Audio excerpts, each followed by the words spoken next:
Welcome student. Now we start our first chapter of environmental studies subject. In this we learn the environment, all the concepts related to the environment.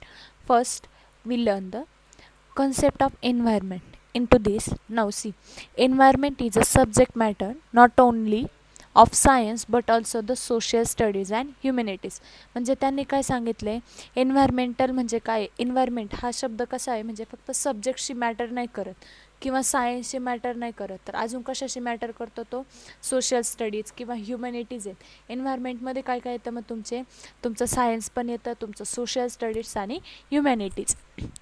Okay, MCQला विचारला जाऊ शकतो हा point. Environment is a dash dash not only of dash dash but also the social studies and dash dash, असं म्हणजे याच्यावरती 2-3 MCQ create केले जाऊ शकतात. त्याच्यामुळे ही एन्व्हायरमेंटची जी डेफिनेशन आहे ती तुम्ही व्यवस्थित करायची. Okay, to study the environment one's has know the subject such as physics, chemistry, biology and geography. Okay, म्हणजे त्यांनी काय सांगितलं, एन्व्हायरमेंट स्टडी करायचा असेल, एन्व्हायरमेंटलचा जर का स्टडी करायचा असेल तर तुम्हाला तुमचे फिजिक्स, केमिस्ट्री किंवा बायोलॉजी, जॉग्राफी हे सगळे विषय काय माहिती पाहिजे, त्यांच्याबद्दल तुम्हाला काय थोडक्यात इन्फॉर्मेशन हवी. Okay, now to save our environment one also has to study the social science like resource management, economics and population issues of country.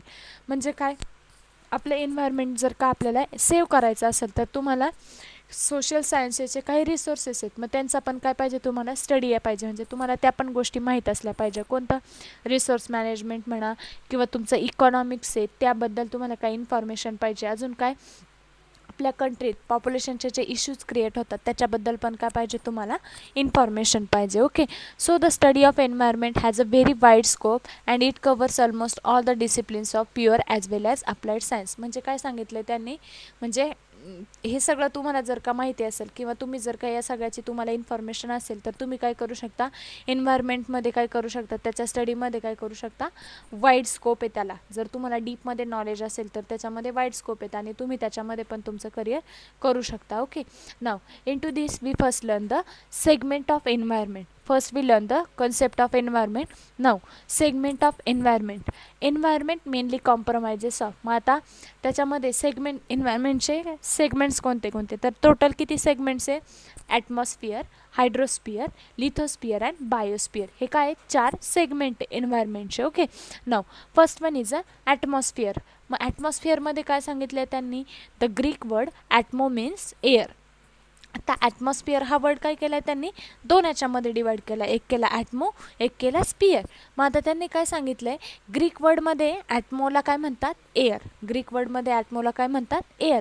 MCQला विचारलं जाऊ शकतं, the Greek word of atmo means dash dash. मग काय येऊ शकतं तुमचं, air, water, atmosphere, असं तुम्हाला ऑप्शन देऊ शकतात. मग त्याचं करेक्ट आन्सर काय करायचं आहे, तुम्ही क्लिक करायचं. Okay, now the atmosphere is the body of air which surrounds our planet. Atmosphere काय आहे, ही काय आहे आपल्या ही the atmosphere is the body of air which surrounds our planet. म्हणजे काय सांगितलं आहे त्याने, ॲटमॉस्फिअर म्हणजे काय, पूर्ण काय, ती हवेनी भरलेली जी हवेची पूर्ण बॉडी, आणि ती काय करते, ती जी बॉडी एअरने कवर आणि ती काय करते, आपलं जे प्लॅनेट आहे त्याला काय करते, पूर्णपणे कवर करत असते, थोडक्यात सराउंड करत असते. ओके, न द ॲटमॉस्फिअर कंप्रायजेस ऑफ. मग हे जे ॲटमॉस्फिअर आहे त्याच्यामध्ये काय, कंप्राईज म्हणजे थोडक्यात कशा कशाचा समावेश आहे, 78% काय आहे, नायट्रोजन गॅस आहे. 78% काय, nitrogen gas, 21% oxygen and 0.9% argon. Okay, MCQला याच्यावरती 3 क्वेश्चन तयार होतात बघा. The atmosphere comprises of dash dash percent nitrogen gas, परत दुसरा असा तयार होऊ शकतो, dash dash percent oxygen and dash dash percent argon. असे 3 क्वेश्चन याच्यावरती तयार होतात, त्याच्यामुळे व्यवस्थित वाचायचं आहे line to line. Okay, trace gases like म्हणजे अजून कोणते गॅसेस असतात तुमच्या ॲटमॉस्फिअरमध्ये, कार्बन डायऑक्साईड असतो, नायट्रस ऑक्साईड असतो, मिथेन असतो, ओझोन असतो. ह्या सगळ्यांचा काय compromise about 1% of the atmosphere. म्हणजे काय, आता 78% काय नायट्रोजन गॅस, 21% ऑक्सिजन गॅस आणि 0.9% अर्गन.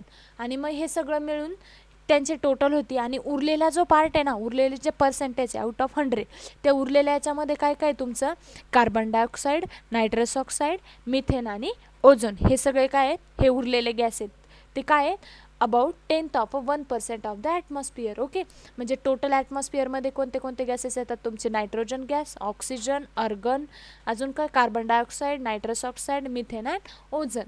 व्यवस्थित MCQसाठी करायचं आहे तुम्हाला. Okay, now second one is a hydrosphere. In a hydrosphere the Greek word of hydro means water.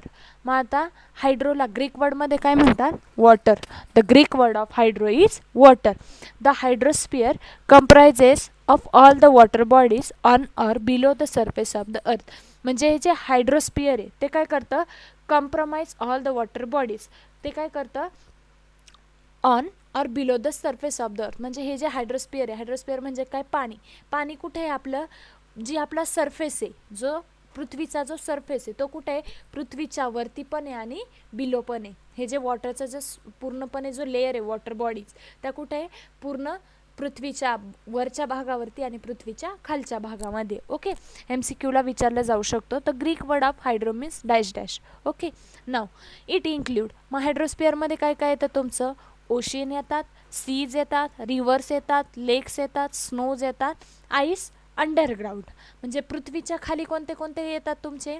Ocean, seize, reverse, लेक्स, स्नो अँड आईस. आणि पृथ्वीच्या वरती म्हणजे काय? Atmospheric water. म्हणजेच काय तुमचं? मॉइश्चर.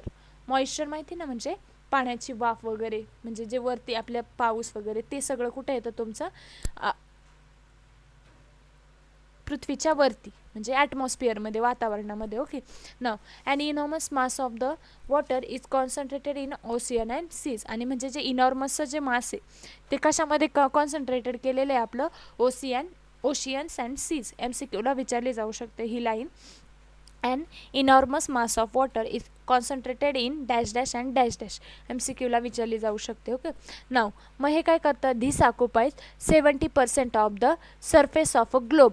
म्हणजे काय सांगितले त्यांनी? ते काय करतं? ग्लोबलचा जो तुमचा जो सरफेस आहे तो किती ऑक्युपाईज करते? 71% ऑक्युपाईज करते.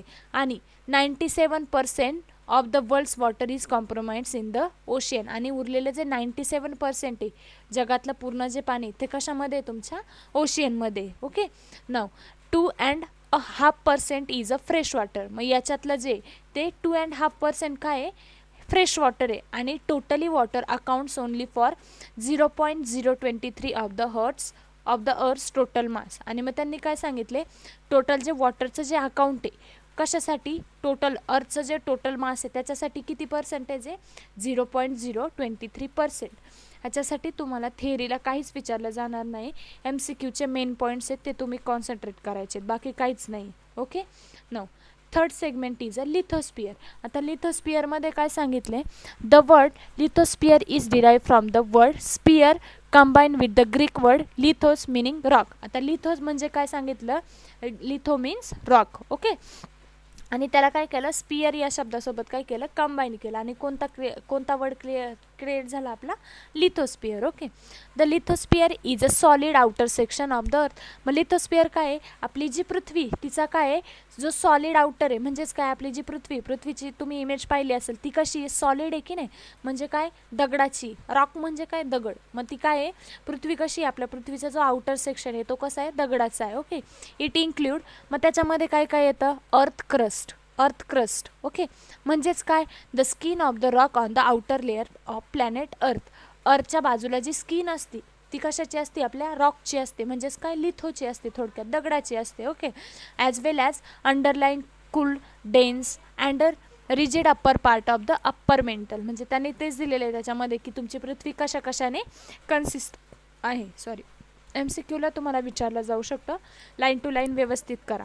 Okay, the lithosphere extend from the surface to the depth of about 44 to 62 metre. म्हणजेच किती? 70 ते 100 किलोमीटर. म्हणजे काय?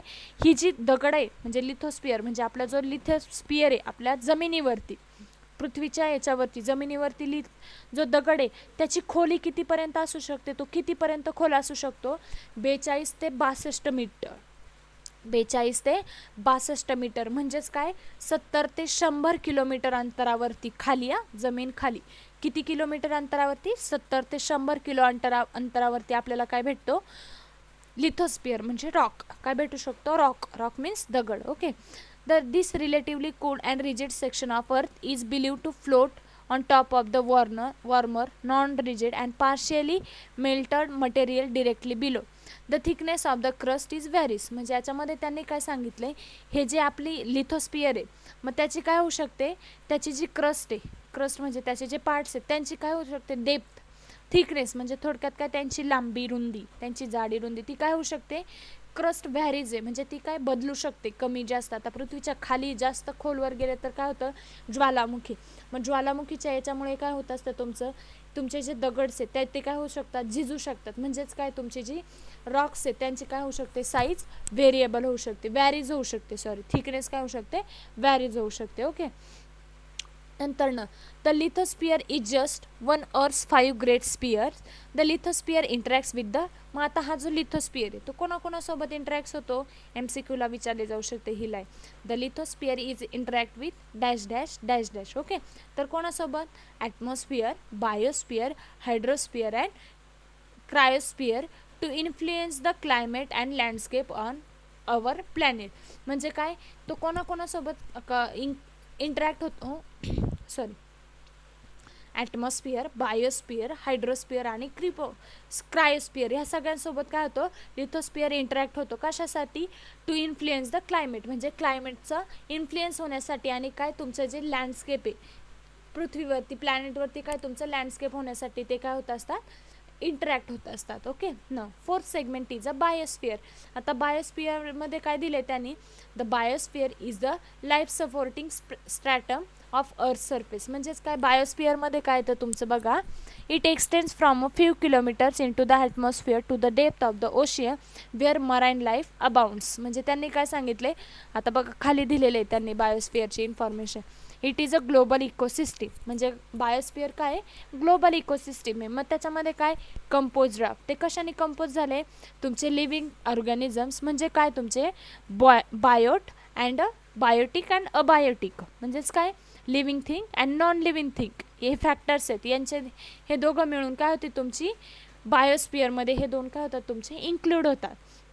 Which they are drive energy and nutrients. आणि मग त्याच्यामुळे काय होती, तुमची एनर्जी आणि तुमचे न्यूट्रियंट्स ते काय होत असतात, डिराईव्ह होत असतात. युजिंग विच, कोणते factor, living organism means biotic and non living organism that is abiotic. ह्या दोघांचे जर काय, हे दोन फॅक्टर्स आहेत त्यांचं कॉम्प्रोमायझेशन होऊन आपल्याला काय भेटतं, एनर्जी आणि न्यूट्रियंट्स भेटत असतात. Okay. All the 4 spheres interact and interlink with each other, nourish each other and dependent on each other. म्हणजे हे जे 4 स्पियर्स आहेत, कोणते कोणते, आपण जे वरचे 3 आणि हे बायोस्पियर, हे सगळे मिळून काय होतात, एकमेकांसोबत इंटरॅक्ट होतात. ते कसे आहेत, एकमेकांशी इंटरलिंक पण आहेत, इंटरॅक्ट पण आहेत, नरिश पण आहेत आणि डिपेंड पण आहेत. आणि मग त्याच्यामुळं काय होतं, तुमचं पूर्ण एन्व्हायरमेंट काय होत असतं, तुमचं डेली चेंज वगैरे होत असतं. म्हणजे तुमच्या एन्व्हायरमेंटमध्ये चेंजेस होत असतात. हे सगळे एकत्र येऊन काय होतं, तुमचं टोटल एन्व्हायरमेंट क्रिएट होतं. ओके. न त्याच्यामध्ये अजून काय सांगितलंय, ओके,